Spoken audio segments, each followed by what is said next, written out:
Hi, my name is Ken Obermeyer, and I'm the speaker in the video you probably just watched called Put Down the Sword.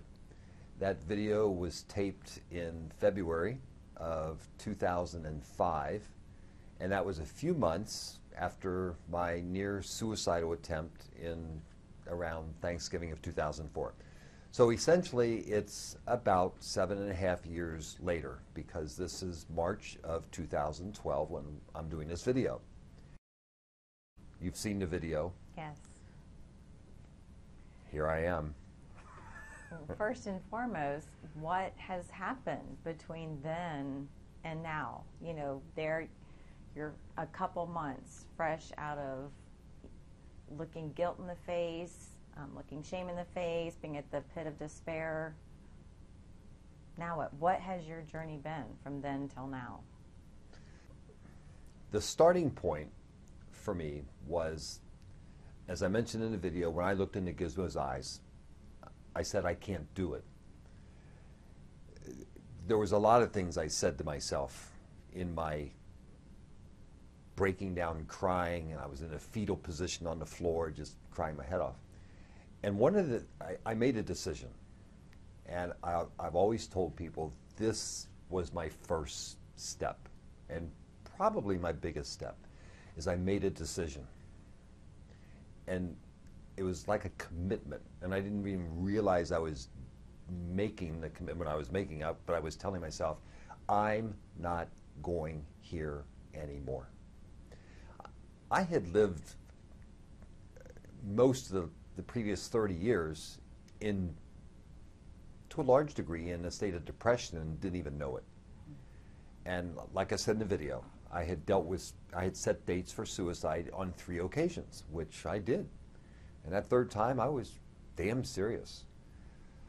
But when I said, I'm not going here anymore, I meant it. And so that started a very serious and long process of looking at me. And one of the first things I recognized was the extent to which I played victim. Mm-hmm. And basically what I was saying is, you know, the world has to change in order for me to be happy, in order for me to be in a better state of mind, blah, blah, blah. And I recognized, boy, this is not the key to happiness. This is not the key to happiness, for me to be dependent upon the world to change in order for me to be happy. I recognized I've got to change my thinking about myself and the world. So those were the keys. Making the decision that I was going to do something about my state of affairs, and then recognizing the change had to come from within in changing my thinking and how I looked at me and the world and the people in the world. So that, in a nutshell, was the starting point. Mm-hmm. And the process that goes on to this day is working on me, working on how I think, working on what I believe. You have to decide what's more important to you. Do you want to play victim and then have your happiness and the quality of your inner life be like this, dependent upon the world and the circumstances? Or do you want to have what I call joy, which is an inner happiness that doesn't depend on anything external? That's been, in a nutshell, and it could go in a hell of a lot of detail, but in a nutshell, it's been working on myself for 7.5 years. And I heard you say before, a part of that experience, which has been key, is what you would say, you've had some peak experiences during that time. Yeah, and that, in the video Put Down the Sword, we only had 15 minutes on stage to tell our story. And I mean, I could take 45 minutes to tell the whole story. And what I didn't have time for is really the most important part of what I want to share with people. I've been to the darkest state of mind, and that's darker than dark. When you are ready to do yourself in my perspective, it doesn't get any darker than that. I mean, it just doesn't get any darker than that. I mean, the lights are out. And I think a person in that state of mind, I was looking for any kind of a switch to turn the light on in my mind. Yeah. And I could not find any switches. I couldn't find them. And I looked, and I could not find a light switch to brighten my mind. Now, I know what the switch is. What I have found is, and I have experienced this, there is something inside of us, I call it the self, with a capital S. And I've had experiences, 7, 8 experiences, where I have reconnected momentarily with who I really am, and I know that that's who you really are. We are spiritual beings. I know that. I don't believe that. I know that.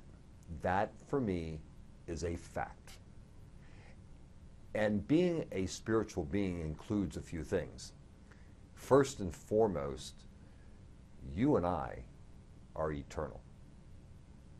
There will never be a time when we will not be. And when you have the experience of your own eternity, it is so awesome.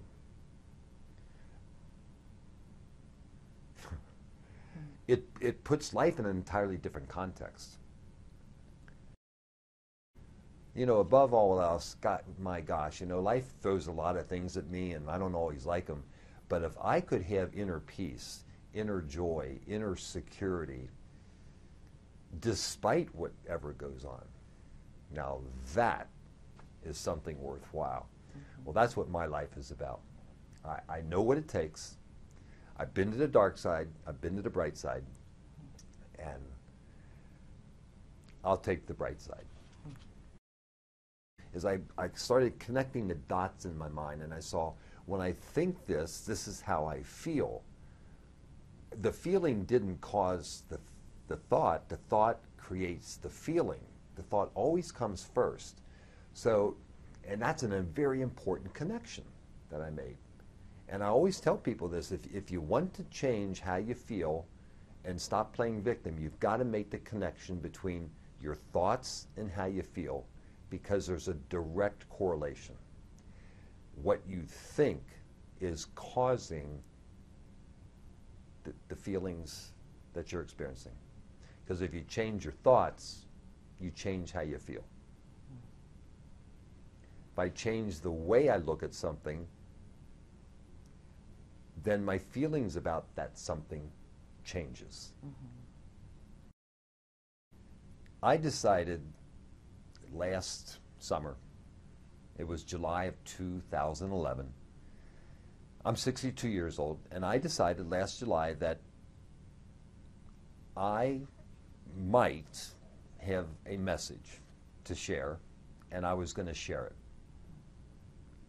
I don't know if I'm going to live another week or another 50 years, but I decided that I'm going to put my message together, what I feel I have to offer to people, with the intention and the hope that what I have to share might inspire people or a single person to overcome and grow and discover, awaken to the things that I have discovered and awakened to in the process of my journey.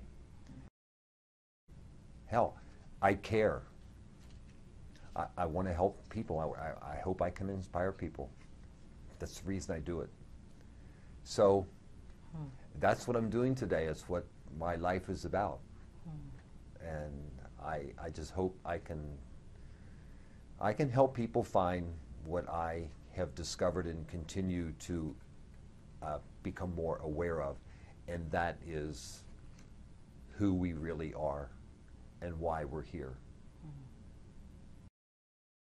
But the pursuit of my life was in the externals. Now it's flipped, where the purpose of life is reawakening to who you and I really are, to awakening to that spiritual self, that divine, eternal self that you and I are. Because that self is the only source of true happiness, what I call joy. That self is the only true source of inner peace and inner security. It's not, none of these things are out there in the world. And we don't have to create this spiritual, beautiful, joyful, loving, peaceful self. We already are that self.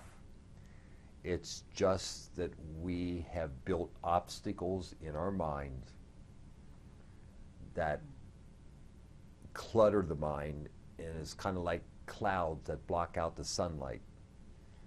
And it's our thinking, that's the bottom line to it. It's our thinking, our mistaken beliefs about who we are and why we are and what our relationship is to each other. Those are the obstacles to our awareness of this magnificent self that I've touched and want to help other people touch in their lives. So that's what I'm doing today. That's what my life is about, and that's what my life is going to be about until this body goes to its grave. That's it. I find no other reason for being here. Life to me is completely meaningless, which is what part of what took me to that point of suicide was I couldn't find a purpose for life. I mean, come on. Why are we here? To have fun? No. So I'm on with what I see as the purpose of life, as reawakening and helping other people reawaken. And if we're not doing that, then to me, from my perspective today, then we're just wasting our lives. We're wasting our time because of why we're here. It's to reawaken. And when I awaken to myself, I awaken to who you really are as well. So the more I see the real me, the more I see the real you and the real you. And the more I see the real you, the more I see the real me, because we're one.